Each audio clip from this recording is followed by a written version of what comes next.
चुनाव में नहीं हरा सकते। मैं नरेंद्र मोदी जी को कहना चाहता हूं, मोदी जी इस जन्म में तो आप हमको नहीं हरा सकते दिल्ली के अंदर आम आदमी पार्टी। केजरीवाल को चाहे जेल में डाल दो, जेल से भी जीत जाएगी आम आदमी पार्टी की सरकार। नमस्कार, जय हिंद दोस्तों, कैसे हैं आप सभी।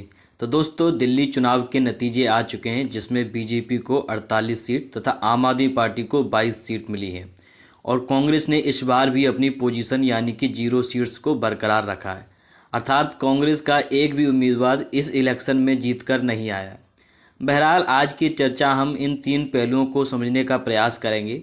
सबसे पहले हम समझेंगे कि आम आदमी पार्टी की हार के मुख्य कारण क्या हैं, जिनके चलते लगातार सरकार में रहने के बाद भी इस तरह की हार का सामना करना पड़ा। नंबर 2 पर हम समझेंगे कि कितना ज़रूरी था बीजेपी को दिल्ली का चुनाव जीतना। और नंबर 3 पर हम बात करेंगे कि आम आदमी पार्टी को चुनाव हराने में कांग्रेस की भूमिका क्या रही और कुछ अन्य महत्वपूर्ण सुर्खियों के बारे में भी विस्तार से जानेंगे।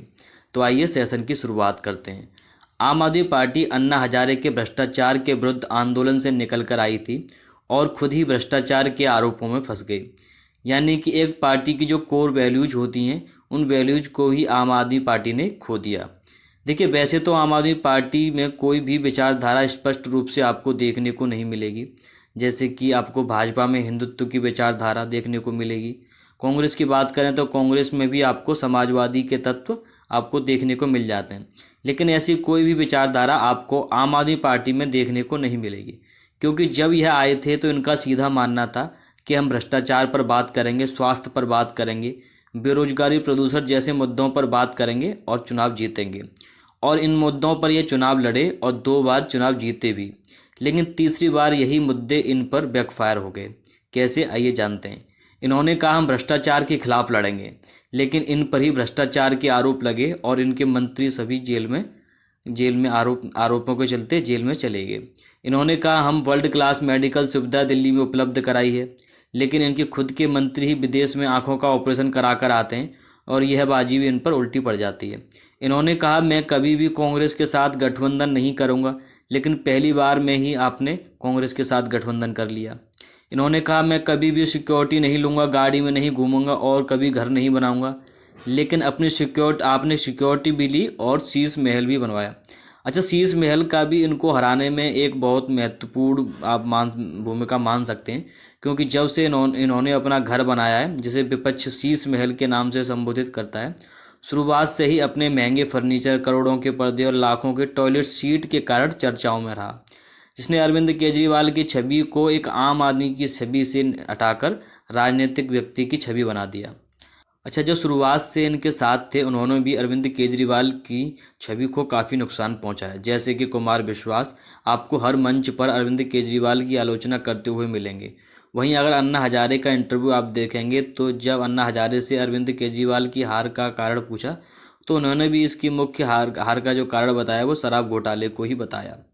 चलिए, बीजेपी के नज़रिए से उस चुनाव को देखें तो बीजेपी को पिछले 27 सालों से दिल्ली में सरकार बनाने का इंतजार था, क्योंकि दिल्ली की 7 सीटों पर हर बार वो लगातार सांसद बनाती आ रही है, लेकिन जैसे ही बात विधानसभा की आती तो बीजेपी भी पिछड़ती हुई नजर आ रही थी।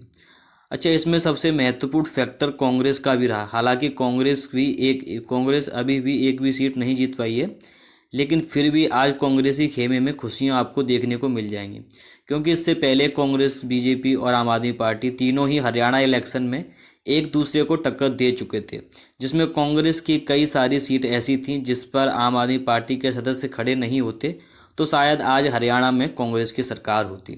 इसलिए दिल्ली चुनाव को कांग्रेस के बदले के रूप में भी देखा जा रहा है, क्योंकि अगर कांग्रेस और आम आदमी पार्टी इस चुनाव को एक साथ लड़ते तो निश्चित तौर पर सरकार आम आदमी पार्टी की ही बनती, क्योंकि आम आदमी पार्टी और बीजेपी के वोट शेयर में केवल 1 से 2% का ही डिफरेंस था।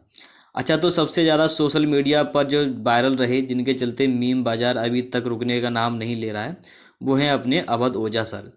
इनके भी लोगों ने गजब तरीके से मज़े लिए और जब भी अवध ओझा सर का नाम आता है तो उनमें राजा कहकर तंज जरूर कसा जाता है, क्योंकि जब ये अपने स्टूडेंट को पढ़ाते थे तब स्टूडेंट को राजा की मेंटलिटी बताते थे और राजा की मेंटलिटी कैसी होनी चाहिए ये भी बताते थे। इसलिए उनसे सोशल मीडिया पर मीम्स के जरिए मज़े लिए जा रहे हैं। राजा की मेंटलिटी कैसी होनी चाहिए, राजा कभी अकेला नहीं हारता, पूरी प्रजा को लेकर हारता है, राजा वही जो झुका नहीं। इस तरह के भी लोगों ने कल सोशल मीडिया पर खूब मौज काटी। तो दोस्तों यह था मेरा नज़रिया दिल्ली आम चुनाव के रिजल्ट का। और आपको वीडियो अच्छा लगा हो तो वीडियो को लाइक कीजिए, अपने दोस्तों को शेयर कीजिए। मिलते हैं अपनी अगली वीडियो में, तब तक के लिए जय हिंद।